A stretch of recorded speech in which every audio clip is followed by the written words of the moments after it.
اصلا شما با خدا زندگی کردید تا حالا؟ خدا رو چجوری میشه دید؟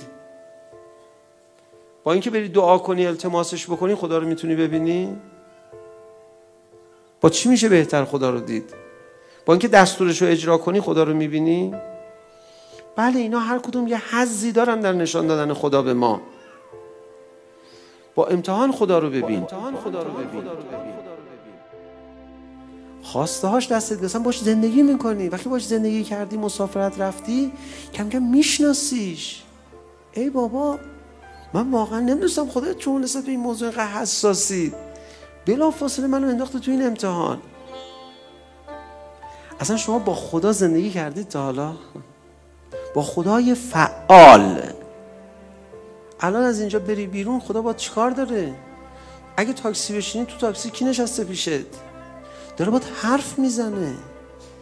مثلا این موسیقی روشن کرده، این داره حرف مثلا احیانا غلط میزنه یا این داره حرف درست میزنه، خدا داره به تو نگاه میکنه. میفهمی زبونشو؟ چیزی میگی؟ بعد میری یه نصیحت میکنی، بعد بلافاصله خدا ول نمیکنه که تو رو. به چه نیتی اینو گفتی؟ خدا گفتی گناه نکنه، گفتم بهش گناه نکنه دیگه، منم امر از منکر کردم. به چه نیتی این کارو کردی؟ والا نیت زیاد فکر نکردم نیت چیه. نگاه کن. چرا بهش گفتی؟ بابا خدای مگه شما نگفتی نهی از منکر کن؟ من اومدم تو ماشین دیدم این داره مثلا حرفای چرت و پرت میگه، نهی از منکر کردم دیگه. نگاه کن خودت. من می‌خواستم تو فقط نهی از منکر کنی، کار اون را بیفته. کار خودت چی معطله؟ من چی دیگه؟ من گفتم دیگه. اون حالا الان اون افتاد تو امتحان که گوش بده یا نه کار دارم با تو. شما وقتی بحث کردی باهاش، گفت چشم، قبول کرد، دیدی کیف کردی؟ نفست حال اومد، آدم نشد. همینجا هم خواستی سواری بگیری؟ بابا خدا ما به دستور تو اجرا کردیم. تو چون دستور من اجرا شد عشق به من داشتی کیف کردی، یا عشق به این که دیدی حالشو گرفت لال شد طرف یه سرفم بعدش زدی؟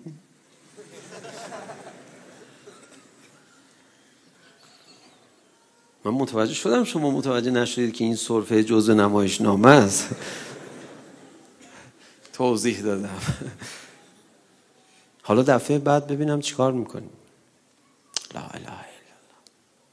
از ماشین اومد پایین، میره تو خونه، خانومش یه دفعه یه بد و بیراه الکی بهش میگه، یه داد میزنه، چرا آخه بی خود به من حرف زدی؟ امتحانه. خواستم ببینم بعد از اون پیروزی بزرگی که به دست آوردی در ماشین و کلی نفست حال اومده بود، اینجا حال تو بگیرم شعورت میرسه من دارم با چی کار میکنم؟ فدات بشم. تو معادله امتحان قرار بگیری، عالم رو به نگاه امتحان ببینی، خدا رو میبینی، حضورش رو میبینی، فعلش رو میبینی، تمایلاتش رو میبینی، خواسته هاش رو از تو خودت میبینی، اصلا خدا رو میشناسی. تا با کسی زندگی نکنی نمیشناسیش.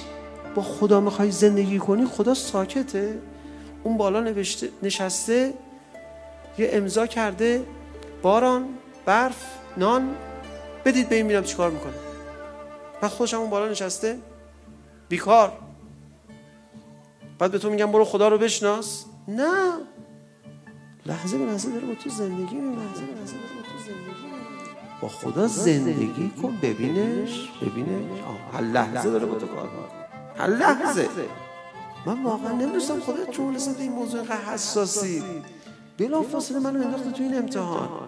با امتحان خدا رو ببین.